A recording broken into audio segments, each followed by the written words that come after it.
भुजबळांच्या राष्ट्रवादीत नाराज असलेले ज्येष्ठ नेते छगन भुजबळ पक्षाला रामराम करणार का अशा चर्चा रंगल्यात। मालेगावात शेतकऱ्यांसाठीच्या माती परीक्षण केंद्र आणि अगरबत्ती कारखान्याचं अमित शहांच्या हस्ते उद्घाटन करण्यात आलं।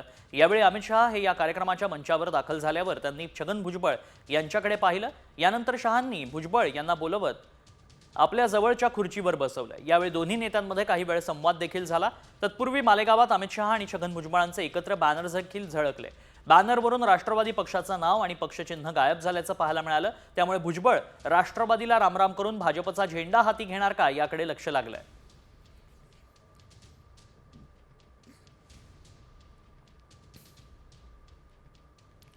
शहांनी भुजबळांना खुर्ची दिली आणि त्यानंतर बराच वेळ दोघांमध्ये संवाद देखील सुरू झाल्याचं पाहायला मिळालं। त्यामुळेच आता भुजबळ राष्ट्रवादीला रामराम करून भाजपत प्रवेश करणार का?